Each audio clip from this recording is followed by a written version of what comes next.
Bonjour et bienvenue sur Au cœur du couple, le premier podcast qui vous donne la parole sur votre vie de couple. Je suis Swazik Castelnerac, créatrice du concept Save Your Love Date. Je suis Marie-Lise Richard, psychologue et thérapeute de couple. Ensemble, nous voulons vous écouter, vous interroger, nous interroger sur les difficultés que vous vivez au sein de votre couple. Mais nous souhaitons aussi vous éclairer, vous proposer des pistes de réflexion et des actions concrètes pour que votre couple s'en nourrisse. Notre croyance, oui, l'amour peut durer toute une vie et le couple peut être un lieu de bonheur, d'épanouissement et de bonification. Mais rien ne pourra se faire sans vous, sans votre investissement, votre temps et votre volonté.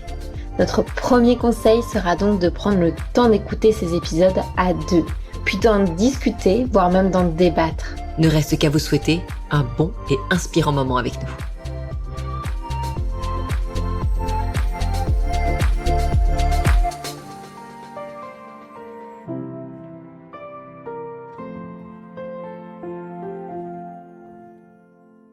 Beaucoup d'émotions aujourd'hui au micro d'Au cœur du couple.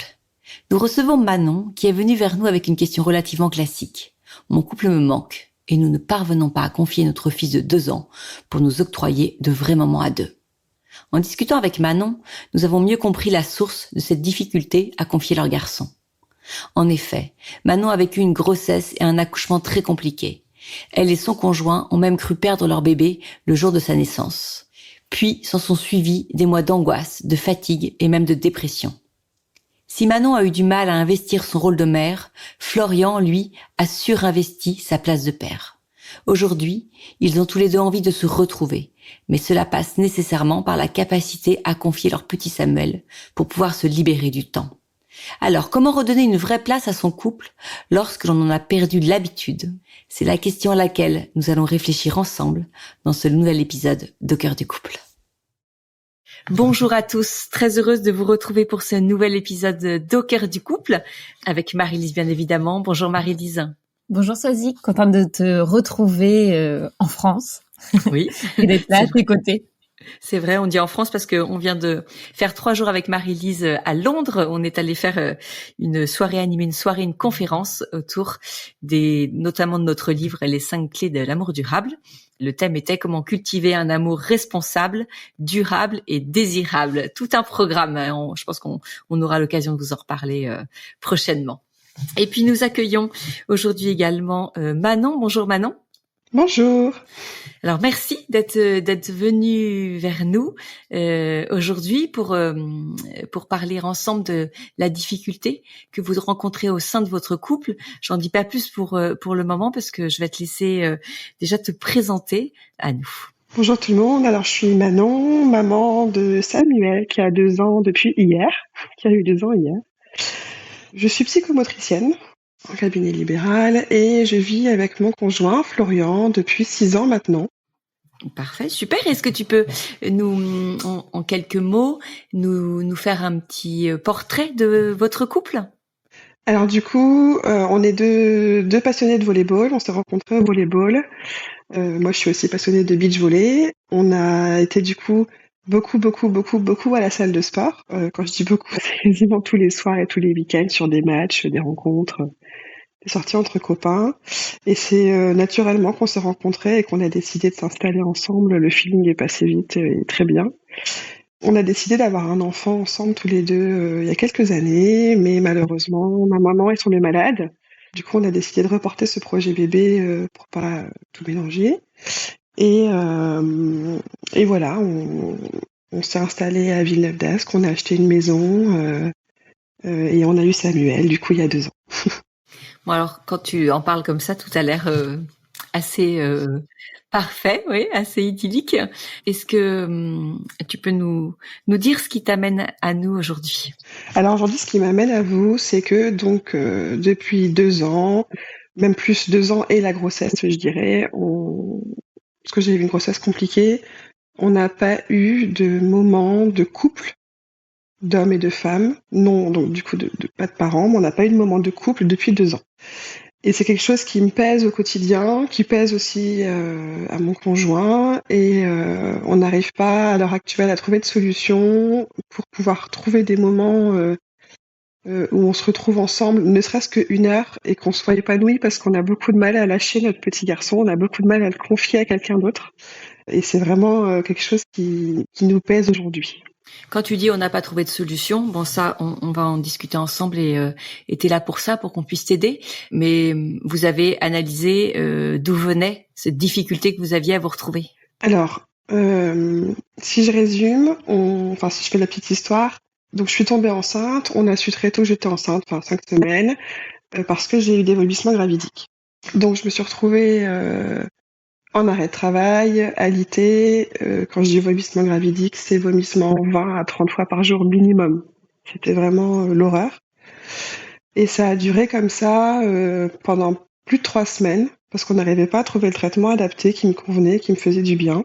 Et du coup, j'ai eu une perte de 8 kilos là-dessus, donc avec du coup une hospitalisation à domicile avec une surveillance de poids et de prise de sang régulière. Et en fait, moi, j'étais vraiment dans une culpabilité de me dire, je mange pas, donc mon bébé il peut pas se nourrir, donc mon bébé il va mal se développer, ce qui était absolument faux, hein, évidemment. Mais à ce moment-là, je ne savais pas. Et on a fini par trouver le traitement qui me convenait, où j'ai pu revivre, donc c'est-à-dire sortir de chez moi, marcher, me balader, discuter avec des gens. J'étais enceinte de 4 mois. Avant ça, j'étais toujours en surveillance ou de mon conjoint ou de mon papa. Donc le matin, mon conjoint partait au travail, il me déposait chez mon père, j'étais chez mon père, je dormais, il me récupérait le soir. C'était vraiment compliqué. Et puis là-dessus, je fais ma grossesse, j'ai retravaillé 1 mois et demi à peine, mais j'étais tellement épuisée par tout ce qu'on venait de vivre, et sur le plan psychologique et sur le plan physique, qu'on m'a remis en arrêt. Et à 5 mois et demi, on m'a dit que Samuel était déjà bien engagé, il était déjà bien bas. Donc il fallait que je me repose le plus possible pour éviter une prématurité. Donc je me suis reposée, et comme le traitement marchait bien, j'ai pu remanger, et là-dessus j'ai pris 13 kilos. Donc ça a été vraiment très compliqué pour moi sur ce plan-là. Et puis c'est tout, on fait nos 9 mois de grossesse comme ça, avec un traitement matin, midi, soir. Une grossesse qui était quand même très médicalisée, je m'y attendais pas du tout, j'étais pas du tout prête à rentrer dans ce cycle-là. Et puis vient 40 semaines de grossesse, contraction. J'avais une contraction toutes les 2 minutes 30 pendant 5 jours. Sans ouverture de col, j'étais dilatée à 2,5, ça bougeait pas.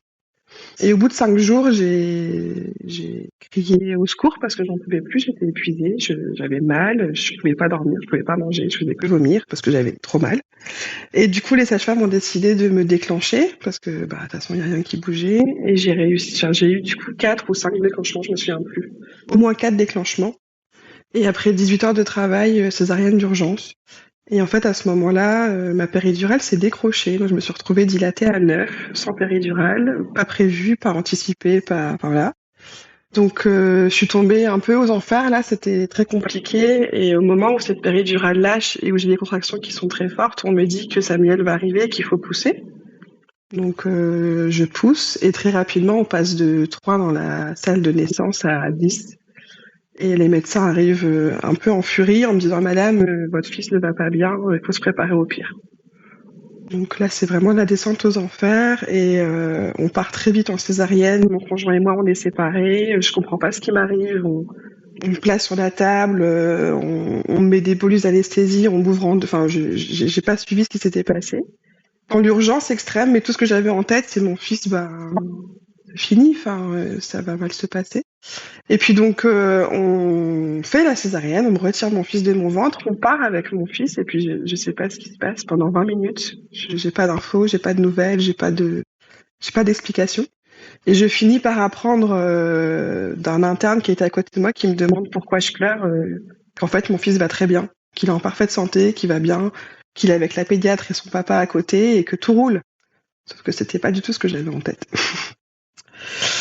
Donc voilà, et puis on remonte en chambre, et puis rapidement Samuel n'arrive pas à téter parce que il est plein d'anesthésie lui aussi, hein, il est sous anesthésie, et on me fait les reproches que je le mets pas au sein, que j'y arrive pas, madame, faut faire un effort, faut essayer, sachant que c'est la période de Covid, hein, on est en janvier 2022, l'équipe est sous effectif, toutes les chambres sont stériles, c'est très compliqué.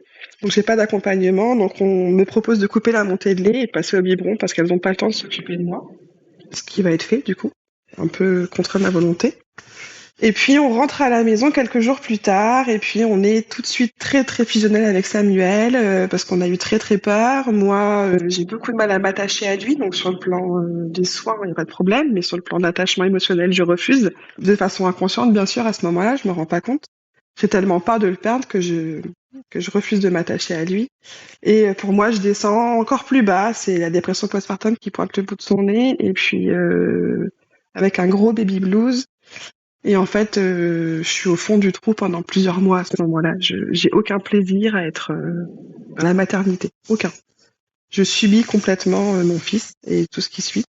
Et c'est au bout de quelques mois, 2-3 mois, que je décide de me faire suivre et de commencer une thérapie parce que je sens bien qu'il y a un truc qui va pas. Et en fait, c'est mon conjoint qui a dû prendre le relais à ce moment-là. Et du coup, il a vraiment bien pris le relais, c'était top. Mais il a créé une relation très très fusionnelle avec Samuel, et on en est arrivé à un stade au fil des semaines, au fil des mois, où il a fini par bercer Samuel pendant des heures et des heures, tous les soirs, toutes les nuits. C'est lui qui faisait les soins. Moi, j'étais vraiment la tête dans le guidon. C'était très compliqué. Et puis, on apprend à 18 mois que Samuel a un reflux. Parce que à 18 mois, il a encore 10-12 réveils par nuit, des pleurs, des bercements en poussette. Et là, moi, en fait, c'est tellement au-dessus de mes forces dans cette période-là que c'est papa qui fait les nuits, parce que moi, je peux plus, en fait, sur le plan émotionnel, sur le plan nerveux, sur la fatigue. C'est très compliqué. Ce que j'ai pas dit, c'est que je suis en libéral. J'avais une remplaçante pendant ma grossesse qui m'a laissé tomber à 9 semaines de naissance de Samuel, donc j'ai dû reprendre le boulot à 9 semaines. Un déchirement, c'était quand j'étais pas prête du tout sur le plan psychologique. Donc en fait, on vit tous ces mois avec une grosse ambivalence de je ne veux pas quitter Samuel parce que c'est mon bébé, que je veux être près de lui, que je veux le sentir, je veux le toucher, et en même temps, je veux plus être avec lui, c'est insupportable, j'y arrive plus, je suis épuisée.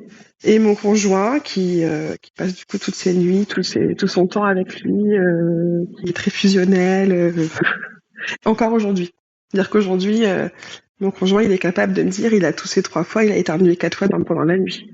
Ouais, j'allais te demander, parce que tu nous as dit que Samuel venait d'avoir 2 ans, où est-ce que toi t'en étais et où est-ce que ton mari en était sur cette relation à votre enfant, toi déjà? Alors moi, j'en suis une relation beaucoup plus saine, un attachement qui s'est mis en place, j'ai beaucoup de plaisir à passer du temps avec lui, c'est relativement récent, hein, c'est de 4-5 mois, hein.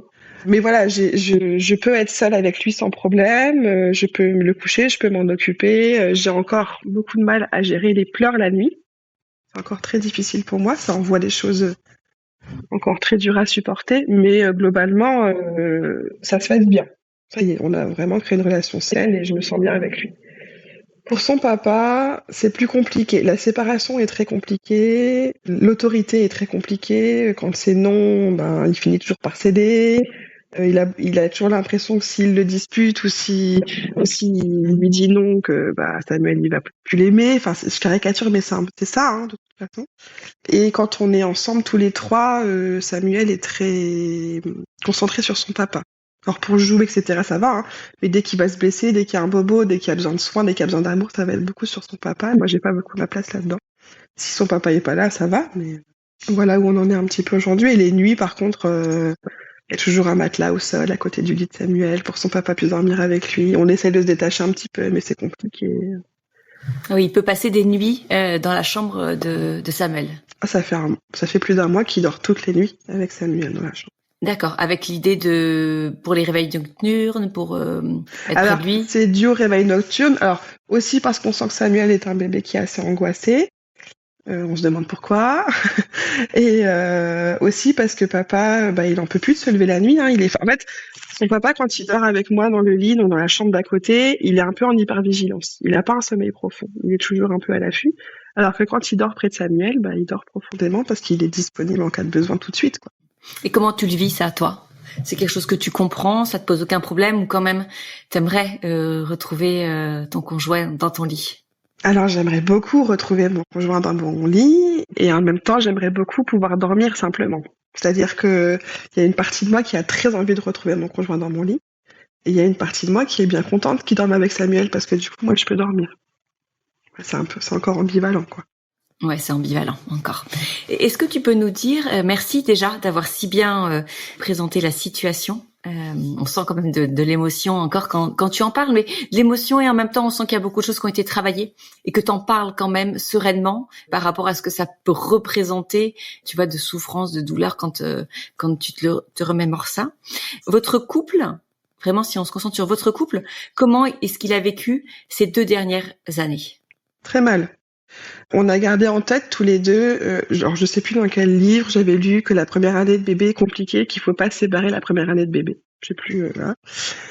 On est resté là-dedans. Il faut pas qu'on se sépare, il faut qu'on tienne bon, ça va passer. Énormément de disputes, mais des disputes un peu sans queue ni tête, parce qu'en fait, je te veux mais je te veux pas. Comme ce que je viens de dire là, en fait, je veux que tu dormes avec moi, mais en même temps, je veux pas que tu dormes avec moi parce que tu dors avec Samuel et ça me va bien.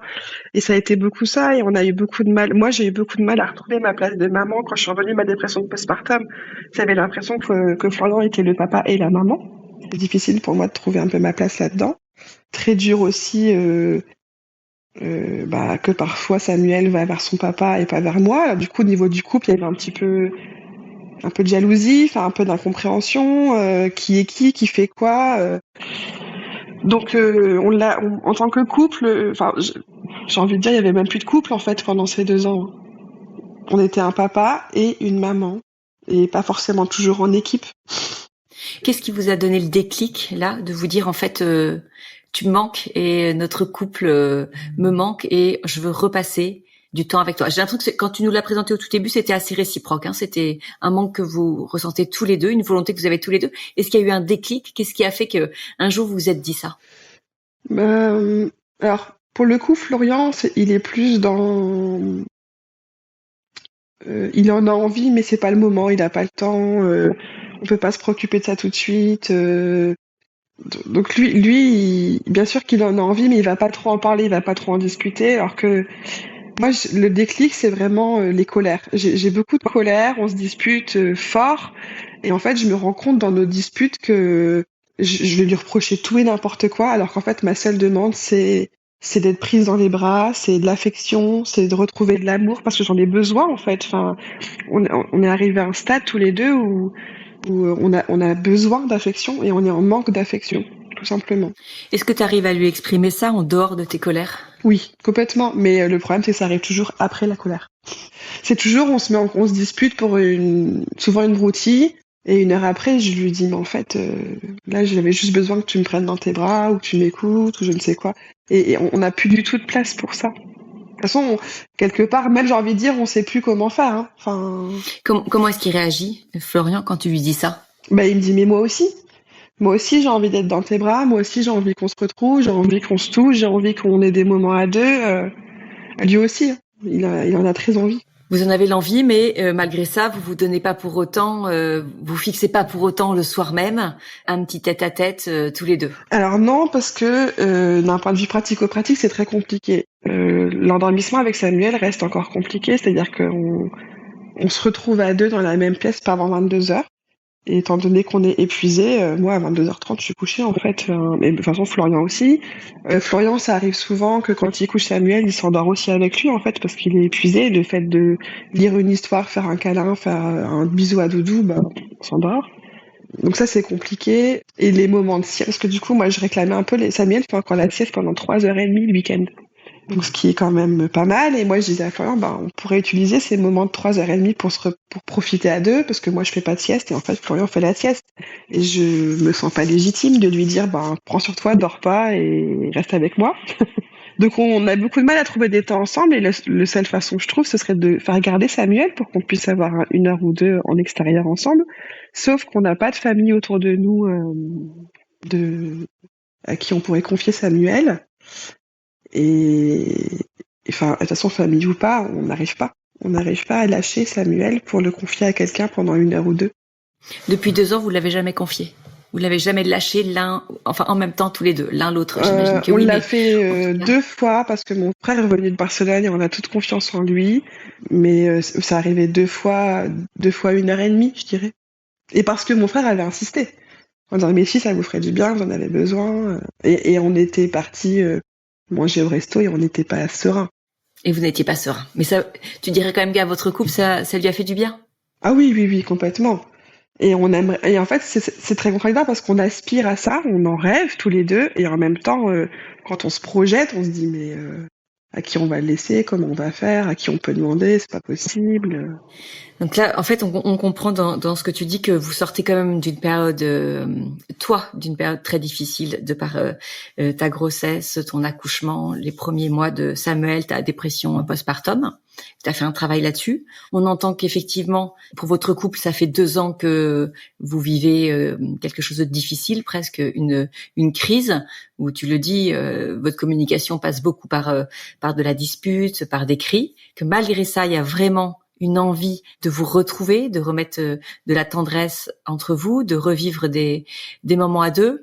Et puis on comprend aussi que même si vous avez cette envie, ce qui vous empêche de consacrer du temps à votre couple, c'est de réussir à laisser votre enfant, parce que ça, il y a un détachement, une confiance en fait que vous n'avez pas à avoir, vous ne parvenez pas à avoir envers quelqu'un d'extérieur qui s'en occuperait. Donc effectivement, il y a C'est vraiment une peur qu'il se passe quelque chose. Enfin, pourtant, on sait que c'est pas rationnel, hein, mais c'est la peur. C'est vraiment la peur de pas être là, la peur qu'il se passe un truc et qu'on soit pas là. Et puis les moments que vous pourriez avoir, parce que on peut tout à fait vivre des moments en couple sans quitter sa maison, sans laisser son enfant juste profiter du fait qu'il dorme, qu'il soit dans sa chambre. Et là, on voit aussi la difficulté que c'est pour vous, puisque au moment où il dort très bien à la sieste, eh bien, ton conjoint veut lui aussi en profiter pour se reposer. Et puis, effectivement, le soir, si votre enfant est là jusqu'à 22 heures, eh bien, vous n'avez plus l'énergie pour vivre ce moment-là. Bah, en fait, si tu veux, c'est la routine du soir. Enfin, on rentre, patati patata, le bain, je sais pas quoi. Enfin, on joue. On va manger vers 19h30, 20h tous les trois ensemble. Et il se couche vers 21h, mais le temps de le coucher, de faire l'histoire, le machin, le truc, il est facilement, le temps que nous on mange derrière, il est facilement 22h. Enfin, ça va vite, quoi. Et à 21h30, 22h, on se regarde et on est fatigué, on a envie de rien. Parce qu'on a encore 4-5 réveils par nuit, hein, là, à 2 ans. Donc, Mais malgré ça, tu me dis, moi j'ai noté, on le couche et on dîne tous les deux. Vous avez quand même ce temps de dîner où vous n'êtes que tous les deux tous les soirs? bah non, alors ça dépend. Enfin, c'est très aléatoire. Ça dépend aussi de comment Samuel a passé la journée, de comment il va. Enfin, Samuel, il a un trouble de l'oralité, donc il mange pas du tout la journée à la crèche. Donc s'il rentre qu'il est affamé, il va manger vite tout seul, et du coup, nous, on mange après. S'il est cool, on va manger à 3. Enfin, c'est très aléatoire, mais on peut avoir des moments où on mange que à 2. Oui, oui, bien sûr, ça, on arrive à en avoir de temps en temps. Mais c'est pareil, c'est un moment où on va manger, et puis demain, qui dépose Samuel à la crèche, comment on s'organise. Ah, t'as vu, il a mal dormi encore, pourquoi il a mal dormi, qu'est-ce qu'on pourrait faire? Et puis on parle de Samuel, en fait. D'accord, c'est vraiment, il prend toutes vos conversations. Ouais. Ouais. Donc toi, tu as conscience aujourd'hui qu'il prend une place, en fait, que c'est un enfant qui prend trop de place et qui est venu effacer, en fait. Vous êtes papa et maman, et vous n'êtes plus du tout amant, vous n'êtes plus du tout conjointe, homme et femme. Complètement. Et puis les seuls. Alors après, on s'autorise bien sûr tous les deux chacun des moments seuls. Moi, je vais sortir faire du sport ou voir des copines ou aller au spa. Florian, il voit ses copains, etc. Donc ça, on se l'autorise. Mais ça reste. Enfin, voilà. Et puis, alors, Florian, dès qu'il sort pour aller faire du sport, il culpabilise de pas être là parce que du coup, si ça va pas, il est pas là. Enfin, donc c'est même pas des moments de plaisir. Enfin, c'est même pas des moments où il arrive à profiter. Moi encore, j'y arrive parce que j'arrête de culpabiliser et qu'il faut vivre. Hein. Mais Samuel, ouais, c'est ça, c'est devenu notre seule et unique raison de vivre, quoi. Enfin, Je te pose une dernière question. Tu nous as dit que toi, tu avais été aidée quand tu as fait ta dépression postpartum. Tu as été suivie. Est-ce que, de son côté, Florian, il a été suivi, il a pu avoir un sas dans lequel il a pu parler, dire ce qu'il avait vécu, ce qu'il ressentait? moi, j'ai commencé mon suivi à 5 mois postpartum et je le suis encore. Je suis encore suivie. Florian a commencé une thérapie il y a à peu près 1 an et demi avec une première thérapeute, ça s'est pas bien. Une deuxième thérapeute avec qui ça s'est pas bien passé non plus. Alors quand je dis pas bien, c'est juste qu'il investissait pas les séances. Hein. Enfin, il était pas prêt. Et puis on a fini par, j'ai fini par lui imposer une thérapeute que je connais et où j'avais envie qu'il aille la voir et avec qui ça se passe très bien. Donc ça fait à peu près 1 an que là qu'il voit quelqu'un, enfin un peu moins, 8 mois qu'il voit quelqu'un à raison de toutes les 3 semaines, je pense. Et pour l'objectif, c'est de travailler sur pour lui-même, hein, sur sa confiance en lui et le lâcher prise. Et d'arrêter de penser que tout est dû à lui. Parce que Florian, il a tendance à, si Samuel dort pas, c'est à cause de moi. Si on n'a pas mangé, c'est à cause de moi. Si on peut pas sortir, c'est à cause de moi. Il porte le poids de tout sur les épaules. Ouais, ce que je voudrais juste te dire avant de donner la parole à Marie-Lise, c'est que, enfin, vous félicitez vraiment tous les deux, entre guillemets, du cœur que vous mettez à l'ouvrage. On parle souvent avec Marie-Lise d'une des clés qui est la volonté d'aimer et puis d'être acteur de son couple. Et on sent que vous, effectivement, vous êtes pris dans une spirale vraiment compliquée de laquelle vous avez du mal à sortir, mais en même temps, on sent que vous en avez envie, que vous donnez quand même les moyens en ayant chacun un suivi. Donc, vous comprenez qu'il y a des choses qui sont pas alignées, qu'il y a un équilibre qui n'est pas là. Donc, en plus de le constater, vous mettez en place des moyens pour avancer. Donc, déjà, franchement, bravo là-dessus. Et je trouve que ça donne vraiment espoir pour que vous arriviez à retrouver une sérénité entre vous et la vie de couple dont vous rêvez. Eh bien, écoute, Marie-Lise, on a hâte d'entendre ce que tu vas partager à Manon et ce que tu vas nous partager à tous.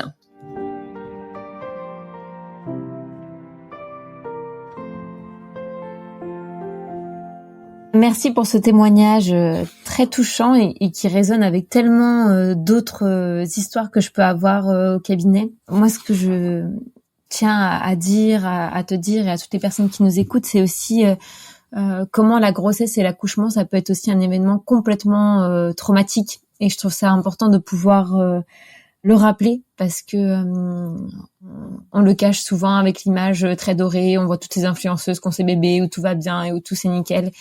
Et en plus, souvent, enfin, je le vois avec toutes les mamans que j'accompagne surtout, c'est comment aussi on n'ose pas forcément en parler, on n'ose pas dire qu'on galère, on n'ose pas dire à quel point c'est compliqué, à quel point c'est lourd, alors que vraiment, ça peut être très, très, très difficile. Donc c'est important de pouvoir dire ça, parce que c'est vraiment le début aussi de ce qui a été compliqué, aussi bien dans vos relations familiales avec votre fils, mais aussi avec ton conjoint. Et je sais pas comment vous travaillez ça avec vos thérapeutes réciproques, mais je me dis la base peut-être avant tout, c'est comment on peut aussi un peu guérir ce trauma, parce que je pense qu'on peut réellement parler d'événements traumatiques avec un accouchement qui est très difficile, ou avec, je pense à des patientes que j'ai pareil, où leur fils a un RGO très important. Et en fait, faut pas oublier que vraiment, je l'ai déjà dit à ce micro, mais le manque de sommeil, c'est un moyen de torture aussi qui est utilisé dans certains pays. Et vraiment, ça peut rendre dingue en fait de manquer de sommeil. Et ça peut complètement venir nous démunir au point, comme tu l'as dit, de créer des difficultés à s'attacher au bébé, tout simplement parce qu'on se met en position survie. Tout ce qu'on veut, c'est pouvoir survivre. Et le manque de sommeil nous rend complètement fous en fait, parce qu'on a l'impression qu'on va mourir en fait avec ce manque de sommeil. Et on est un peu partagé en cette envie de d'aimer son bébé, d'en prendre soin, et en même temps, faut que je puisse vivre moi. C'est vraiment une situation traumatique aussi. Et la première base, je crois, c'est aussi de pouvoir soigner ce trauma pour pouvoir avancer. Comment, parce qu'en fait, tu l'as très bien dit, je trouve, et je le retrouve vers beaucoup de patientes, comment rien que les cris de ton enfant, les pleurs, ravivent ce souvenir traumatique en fait. Et ça t'empêche d'être bien en fait. Je sais pas avec quelle méthode elle travaille ta ou ton thérapeute, mais je sais que l'EMDR c'est pas mal. Ça sera à l'occasion, je pense, lors d'un autre épisode de détailler un peu cette pratique, mais c'est pas mal pour aider aussi par rapport à tout ce qui est trauma, et c'est comment on va rattacher aussi notre émotion et pouvoir regarder différemment ce qui s'est passé pour que ça vienne plus envahir dans notre quotidien. Donc ça, je me dirais, c'est la base. Et aussi, il y a des thérapeutes qui font des thérapies de couple et qui mêlent la thérapie de couple et la thérapie EMDR. Donc c'est comment soigner aussi un trauma en couple. Donc ça existe. Et je me dis, en fait, c'est tout simplement la base, parce que, en tout cas, mon hypothèse, c'est que ce trauma aussi a intensifié la culpabilité que vous avez au quotidien et intensifie votre difficulté à vous séparer. Et je crois aussi, c'est un peu un combat personnel, mais comment aussi le corps médical et le fait que ce soit très médicalisé, ça intensifie aussi notre culpabilité beaucoup en tant que parent. Et ça, c'est quelque chose qui m'attriste énormément, parce que je me dis, on a tellement de connaissances aujourd'hui sur la grossesse, l'arrivée d'un enfant, et comment on accompagne aussi mal les mères aujourd'hui. Enfin, c'est un sujet qui me touche vraiment énormément. Et je crois qu'il y a ça aussi à travailler, c'est comment se dire, en fait, c'est pas que je suis une mauvaise mère, mais j'ai pas été aussi accompagnée dans les bonnes conditions. Parce que on nous aide pas, Swazik qu'elle a parlé d'être acteur, mais je trouve que dès la maternité, on nous aide pas à être acteur. On nous pointe juste souvent comme défaillants, ou c'est pas assez, et on nous pointe tout ce qui va pas, et on nous met pas dans l'action. Tu l'as très bien dit à plusieurs reprises dans ton témoignage, mais par exemple avec l'allaitement, comment ils t'ont pas soutenu, comment ils t'ont fait culpabiliser, et même le fait que tu ne saches même pas si ton bébé va bien, quand t'es complètement soumise à l'injonction médicale en fait. Et tout ça, ça va rajouter encore plus sur la culpabilité, sur la pression, sur le trauma aussi. Donc c'est aussi comment pouvoir retrouver de la confiance par rapport à tout ça et se dire j'ai pas été encadrée aussi. En fait, ça c'est pas forcément que de ma responsabilité. J'ai pas été encadrée dans les meilleures conditions et j'ai pas été soutenue. Alors que c'est un moment de notre vie où on est en grande fragilité, où on a besoin d'être entouré d'un cercle bienveillant et d'amour. Et ça, je l'ai pas eu en fait. Tu vois, au-delà de ce que ton fils a pas eu, vous aussi en tant que parent pouvoir se redire moi j'ai pas eu ça et j'aurais eu besoin de ça. Et c'est pas normal et c'est injuste aussi que j'ai pas eu ça. Et ça m'a pas permis de pouvoir accueillir ce bébé non plus dans les meilleures conditions. C'est un peu en fait comment on peut remettre à sa place la responsabilité de chacun pour arrêter de tout porter aussi. Parce que je me dis que cette culpabilité aussi, comme il le dit en fait et il l'entraîne, c'est comment là on se dit, et je crois que le poids de la société aussi, où on est vraiment en fait, où on est aussi un cercle très restreint, où on n'est que les parents, où faut qu'on fasse tout pour que notre enfant soit parfait, et puis qu'après il fasse des grandes études et machin. Enfin, je pars loin, mais où faut qu'il soit bien quoi. Et chaque chose de s'il marche bien, ou s'il a un pied qui va de travers, ou s'il a une mauvaise vue, ou un truc, c'est nous, on n'a pas diagnostiqué assez vite. C'est pouvoir aussi un peu lâcher par rapport à ça. Donc pouvoir un peu, je crois en tout cas même pour lui, comment il va mettre de la distance et pouvoir lâcher par rapport à cette culpabilité avec ce chemin de guérison au cours du trauma. Je me dis ce qui est important par rapport à votre vie de couple. Tu l'as dit un peu, tu l'as abordé, lui il en parle au moins, mais que vous puissiez au moins vous poser sur savoir justement quel cadre, quelle place vous laissez aujourd'hui à votre couple et à votre fonction de parent. En fait, moi, ce que je pense réellement, c'est que vous n'avez pas eu le choix, en fait. Vous êtes mis en mode survie. Et ça a été nécessaire à la fois pour votre couple et pour votre fils, pour qu'il puisse évoluer et grandir, d'être au taquet. Lui, il n'a pas eu le choix parce que toi, pour réussir à rester en vie, c'est peut-être la dépression qui t'a permis, en fait, c'est bizarre dit comme ça, mais de tenir pour ne pas mourir, en quelque sorte, de te mettre ce retrait, en fait, un peu psychique t'a permis de tenir d'une certaine façon. Et lui, il a dû être en hypervigilance encore plus présent. Donc, c'est une posture de survie que vous avez adoptée tous les deux qui a été nécessaire, en fait. Et c'est peut-être aujourd'hui pouvoir se dire, les cartes ont changé et comment on fait pour changer de plus être dans ce mode survie. Et c'est un petit peu, en fait, tu sais, ça me fait penser, comme j'ai travaillé avec des militaires, mais quand ils ont eu des événements traumatiques, ils ont été sur des zones de combat et tout ça. Quand ils reviennent, où ça se calme, en fait, ils sont toujours en alerte, en hypervigilance aussi, en lien avec le trauma. Et c'est comment vous aussi, vous pouvez vous dire, mais en fait, je peux m'autoriser maintenant à lâcher les armes. En fait, il a peut-être moins besoin d'hypervigilance. Ça a été nécessaire de faire ça à un moment, mais c'est plus nécessaire aujourd'hui d'être autant dans cette attention, dans cette fusion, dans tout ça. Je crois que ça va être aussi progressif et ça va être avec ce traitement aussi de trauma que ça va être plus facile. Mais comment on peut changer nos habitudes très progressivement? Parce que je crois que c'est ça aussi. Vous n'avez pas eu le choix. Je crois que c'est vraiment important d'insister sur cette posture de survie. Et on a mis en place des choses, des réflexes. Et c'est comment aussi on va perdre progressivement ces réflexes. Et c'est important de le faire de façon très progressive parce que il y a aussi, en se décalant très progressivement, on peut voir aussi la culpabilité qui augmente parce que là on est en mode super papa, super maman et plus on lâche, on dit mais en fait est-ce que je suis toujours un super papa ou une super maman si je lâche moi progressivement cette posture que j'ai eue pour maintenir mon fils en vie, pour qu'il soit bien, pour qu'il puisse bien grandir en fait. Donc c'est de le faire de façon très progressive. Mais je pense que avant tout, c'est comment vous allez parler. Enfin, faut qu'il y ait en tout cas une discussion première avec ton conjoint sur quelle place on veut donner à notre couple. Est-ce que, en fait, elle a un peu déjà dissuasique, mais est-ce qu'on a le désir tous les deux de lui laisser une place, un peu? Ok. Est-ce qu'on est d'accord sur le fait que maintenant, aujourd'hui, en fait, au début, les bébés dans les premiers mois de vie, plus ou moins longtemps, en fonction des difficultés qu'il peut avoir, mais c'est lui un peu qui a le pouvoir dans la famille parce qu'on s'adapte à lui, à tous ses besoins. Mais aujourd'hui, c'est plus le cas. Et donc, c'est aussi vous qui pouvez redonner du lead à votre vie de famille et à vos vies de couple.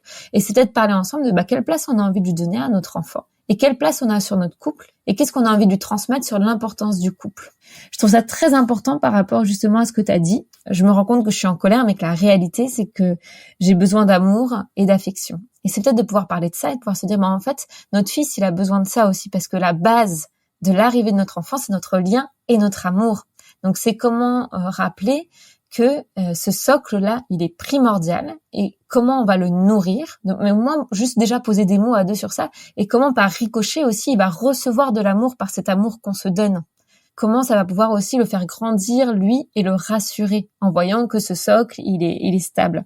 Parce que moi, ce qui me fait peur, en fait, le risque, je trouve que tu l'as très bien dit, c'était hyper juste ce que tu pouvais dire, c'est qu'en fait, c'est vraiment ça, j'ai besoin d'amour, d'affection, mais comme tout le monde, on a besoin de remplir notre réservoir. Et en fait, ce que j'observe beaucoup, c'est que on a tous besoin de remplir ce réservoir, mais en s'éloignant et en ne soignant pas notre relation, on va remplir ce réservoir affectif avec la relation qu'on a avec nos enfants.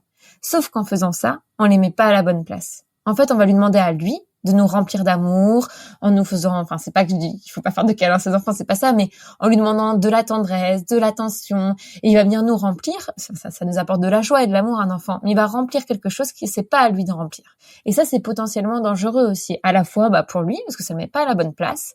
En gros, ça le rend responsable du bonheur de ses parents, alors qu'il n'a pas à être responsable du bonheur de ses parents. Et donc, c'est ça aussi, je pense qu'il faut bien dire peut-être à ton conjoint, pour qu'aussi il puisse se dire, en fait, être un bon papa, c'est aussi prendre soin de ma relation de couple, vu qu'il est dans cette inquiétude par rapport à ça. Et en fait, ça va pas le rendre moins bon père s'il est pas tout le temps présent. Au contraire, en fait. Voir un parent heureux, ça rend aussi son enfant heureux. Et après, c'est comment petit à petit, là, on va en parler plus précisément, mais vous allez pouvoir mettre en place des petites habitudes pour pouvoir vous décaler progressivement et faire ça petit à petit. Enfin, je le redis, mais on le redit à chaque épisode. C'est cette idée, ça va être de le faire de façon très progressive parce que justement, se donner des petits objectifs petit à petit, et de pas se lancer dans des grands objectifs tout de suite, sinon on se démoralise et il y a rien qui aboutit. Donc c'est y aller de façon très progressive et que vous soyez alignés aussi par rapport à ça. Donc, par exemple, moi, je pensais ne serait-ce que juste, on parlait de la tendresse, de l'affection, de comment est-ce qu'on peut remettre de la tendresse dans notre quotidien. On en parle beaucoup avec Swazik, mais ne serait-ce que, est-ce que le soir, quand il rentre, est-ce que je prends juste le temps de l'embrasser et de le regarder droit dans les yeux? Juste ça. Ça prend 2 minutes. Mais déjà, on recrée une connexion, on se redit, je suis là, tu es là, je prends juste le temps de t'embrasser, de regarder dans les yeux. Et la première chose qu'on échange, ce n'est pas est-ce qu'il a bien dormi, est-ce qu'il a bien mangé aujourd'hui. De toute façon, on sait que tous les jours, il mange pas à la crèche et que c'est comme ça. Donc, en fait, c'est juste se remettre du mouron par-dessus. En fait, c'est aussi parfois comment se dire on s'autorise à lâcher prise parce que concrètement, ça va rien changer qu'on commence à parler sur ça. C'est plus facile à dire qu'à faire parce que ça prend la tête. On a envie que nos enfants ils aillent bien et qu'ils soient en bonne santé, mais peut-être se dire en fait, est-ce qu'on peut se dire on parle là par exemple, tu as parlé de l'alimentation, mais en fait, on en parle que s'il y a un changement important, qu'il soit positif ou négatif, que vraiment, j'en sais rien, il était très mal à la crèche aujourd'hui toute la journée, là, on en parle, mais si c'est comme d'habitude qu'il a rien mangé, ça sert à rien de ressasser. Et de pouvoir se dire, comment aussi on peut se poser une question sur nous, et parfois, on a envie tout de suite de savoir comment ça s'est passé pour notre enfant, et tout ça, de se dire, attends, non, je me retiens là, je mange ma langue, je la tiens, et peut-être d'abord, comment on peut se dire, comment s'est passée ta journée, ou au moins pouvoir s'accorder un moment où on va parler aussi de notre vie d'adulte. Et c'est comment justement là progressivement on va le faire quitter cette place où il est tout en haut, l'enfant, où c'est lui qui a le pouvoir en fait, il domine tout, il domine notre temps, notre organisation du temps et nos conversations. Autant au début c'est aussi logique, il y a des liens, mais c'est aussi comment on va changer de place progressivement pour repasser aussi nous au-dessus et en étant le chef de la tribu, si on peut dire. Et c'est nous qui menons la danse. Donc, par rapport à ça, déjà, les petites marques d'attention et recréer du lien, même dans les conversations, de prendre du temps ensemble.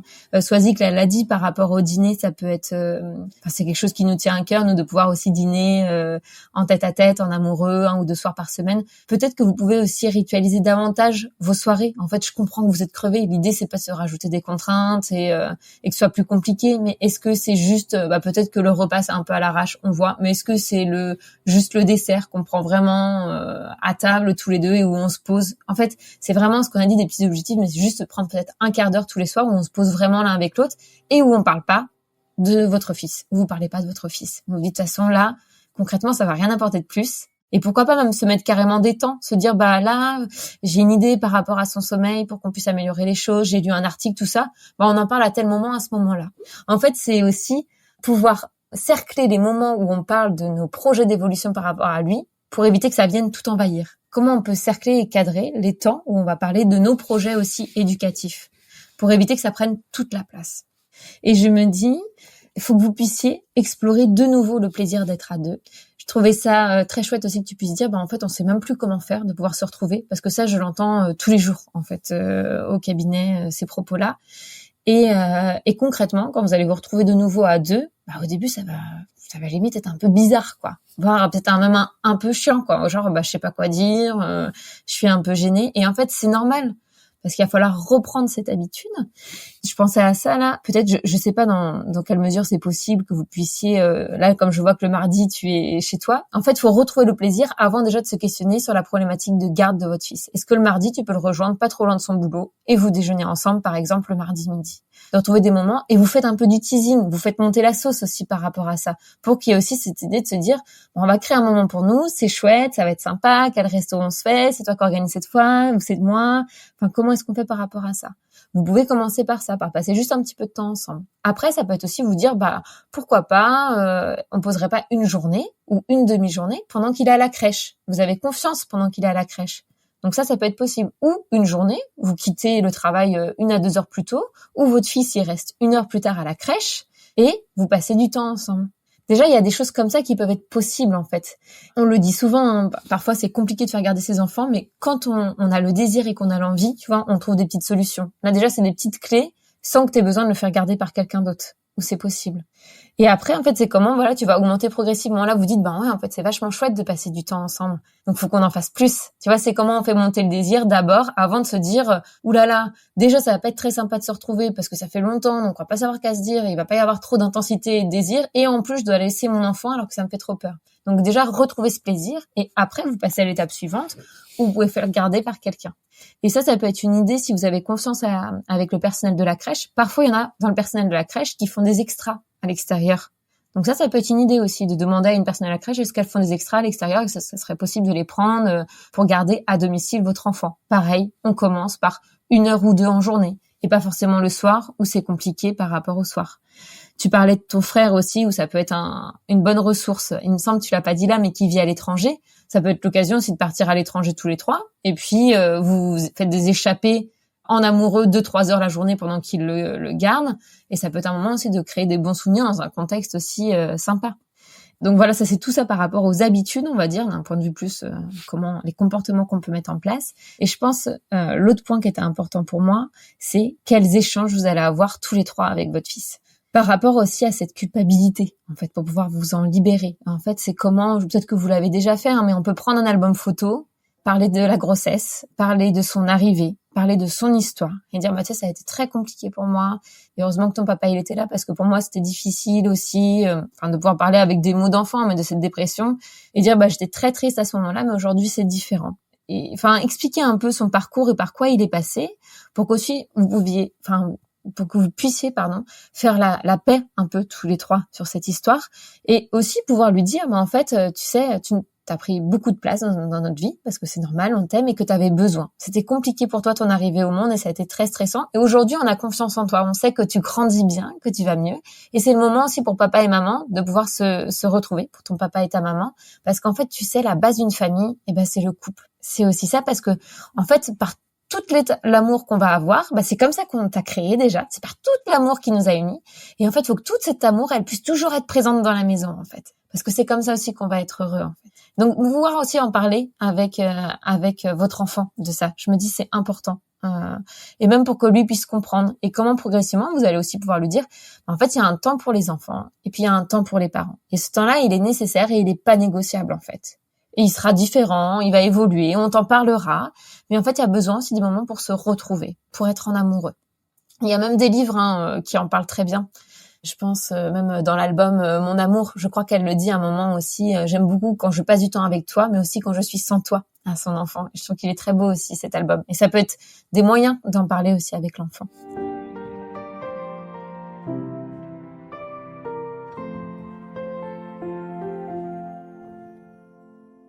Merci Marie-Lise. Ô combien je valide tout ce que tu as pu dire sur l'importance accordée à son couple et la place de l'enfant et tout le bénéfice qu'il peut en avoir d'être à sa juste place.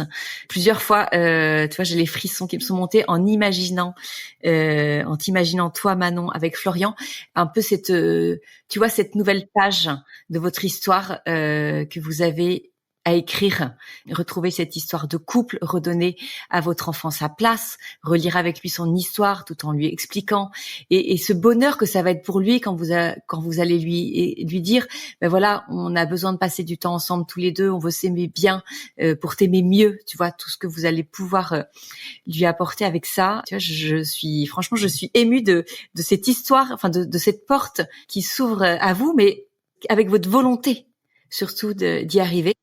Moi, ce que je veux retenir, c'est la première action que Marie-Lise vous a donnée, c'est de vous poser tous les deux et de parler de vos besoins d'aujourd'hui. Je pense qu'effectivement, commencer par là, avant même de trouver la babysitter en qui vous avez confiance, vraiment déjà vous poser tous les deux dans votre salon, si c'est possible autour d'un beau moment, et de vous parler de ça, de vous deux, de vos idées, de vos besoins, de vos craintes, et pourquoi pas en ayant écouté cet épisode ensemble ou chacun de votre côté, ça peut vous permettre d'amorcer la discussion.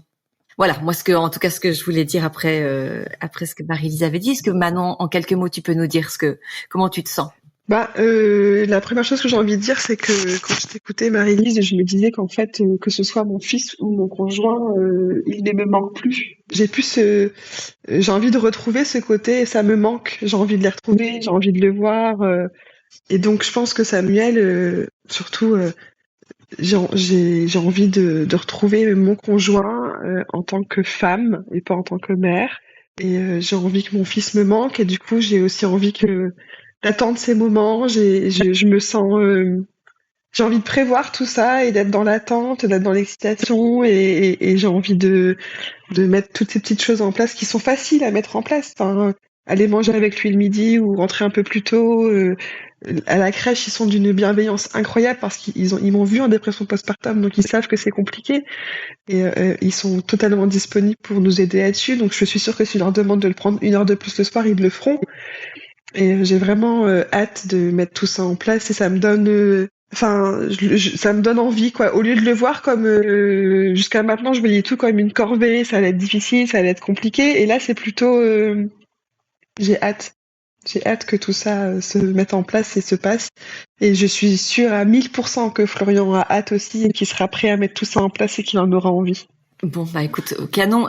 Et j'ai envie de te dire, au moment où la culpabilité va revenir, parce que c'est très vicieux la culpabilité, dans ces moments où vous serez en action, dites-vous bien que ce que vous faites pour votre couple, vous le faites pour votre enfant. L'amour que vous mettez dans votre couple entre l'un et l'autre, ce temps que vous passez à deux, c'est du temps que vous passez pour votre enfant, pour son bonheur, pour le fait qu'il soit serein, qu'il se sente en sécurité dans le couple de ses parents. Donc vraiment, ayez ça en tête, que ça ne vous quitte pas. Martelez-vous ça, écris-le s'il y a besoin, mettez-le dans un endroit visible de votre salon. Mais ce que l'on fait pour notre couple, on le fait pour notre enfant. Je pense que ça peut vraiment être un mantra aujourd'hui qui va vous aider. Mais de toute façon, tout ce que j'ai dit avant, je le dis aujourd'hui parce que j'en ai eu honte pendant très longtemps de tout ce que j'ai raconté. Enfin, ça a été quelque chose j'ai mis beaucoup de temps à le digérer et à l'accepter. Aujourd'hui, je l'ai totalement accepté. Ça fait partie de moi. J'en ai plus honte parce que je me rends bien compte autour de moi qu'il y a plein de gens qui osent pas en parler, plein de mamans qui osent pas le dire. Et pour la petite anecdote, je suis retournée à la maternité pour crier à quel point ça avait été horrible. Je l'ai dit, je l'ai hurlé parce que c'était inacceptable et on m'a répondu que la priorité c'était l'enfant et que la maman on verrait plus tard. Et je pense que si on avait priorisé ou au moins mis à égalité le fils et la maman, on n'en serait pas là. Ouais, c'est chouette en tout cas. Merci à vous deux pour tous ces conseils, pour cette bienveillance, cette écoute douce et enfin vraiment ça fait du bien et on se sent, enfin je me sens plus seule, je me sens plus désespérée et à bout. Et ça se voit sur ton visage en fait, entre le début de de l'enregistrement et maintenant, t'as retrouvé vraiment le sourire. Alors ça, je trouve il y a vraiment ce côté de se dire je suis pas folle. Enfin c'est pas moi qui ai un problème quoi. C'est vraiment ça qui fait du bien, c'est de se dire qu'on n'est pas le premier couple à vivre ça, on sera certainement pas le dernier, même si ce serait bien que ce soit le dernier, et on n'est pas seul et on est compris. Enfin, parce que des fois, quand on en parle autour de nous, à des membres de la famille, je dis, mais enfin, Moi, je me souviens pas qu'on ait subi ça. Mais enfin, qu'est-ce que vous faites? Mais enfin, c'est dur. C'est dur d'entendre ça. Et merci les podcasts d'exister. Merci à vous d'être là. Parce que je pense que c'est vraiment ça, moi, qui m'a permis de me sortir de ma dépression postpartum et de toute ma culpabilité. C'est les témoignages d'autres mamans. Ben merci, toi, d'être venue à ton tour, tu vois, donner un témoignage de ce que je ne doute pas que cet épisode va aider certainement beaucoup d'autres couples qui passent aussi par cette étape difficile. Je vois juste au-dessus de Marie-Lise notre livre Les 5 clés de l'amour durable. Franchement, je crois que c'est un livre où il y a beaucoup de petites idées très pratiques, très concrètes à mettre en place. Marie-Lise, t'en as livré quelques-unes, mais je pense à toi et à tous ceux qui nous écoutent. C'est vraiment un livre où on peut piocher plein d'idées toutes simples qui ne nécessitent pas qu'on change toute son organisation. Voilà, j'y pense parce que je le vois là et je me dis ça peut être une belle ressource aussi pour vous deux à picorer à deux, tu vois, à prendre les idées à deux et voilà. Merci en tout cas Manon de ta confiance et bravo de vouloir tous les deux comme ça vous mettre de nouveau en chemin pour votre couple et puis de vouloir le meilleur pour lui et puis pour votre petit Samuel. Viens nous donner des nouvelles, on sera vraiment ravis de savoir comment vous arrivez tous les deux à cheminer. Merci Marie-Lise pour ton temps encore aujourd'hui, pour Manon puis pour tous ceux qui nous écoutent et puis merci à tous pour votre fidélité. Est-ce utile de le dire, vous êtes de plus en plus nombreux à nous suivre. Si vous avez vraiment 30 secondes après l'écoute de cet épisode pour aller nous mettre 5 étoiles ou même 4 et un petit avis ou à partager encore mieux l'épisode sur vos réseaux sociaux ou auprès de vos amis, de vos familles, eh bien, il n'y a rien de mieux pour nous remercier de ce temps passé sur ce podcast. Donc voilà, si vous avez 30 secondes, merci à vous. Et puis, bien écoutez, on vous donne rendez-vous très très bientôt pour un nouvel épisode d'Au cœur des couples.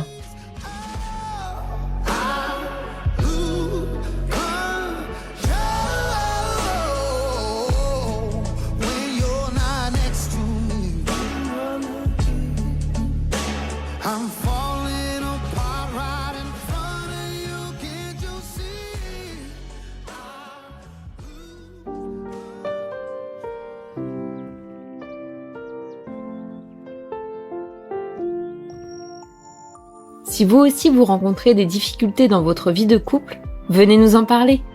Laissez-nous un message sur aucoeurducouplepodcast@gmail.com ou via Instagram sur la page Au cœur du couple. Nous sommes là pour vous. Merci pour votre écoute et n'hésitez pas à vous abonner, à partager et à nous mettre des étoiles. Et n'oubliez pas, vous êtes les premiers acteurs de votre couple.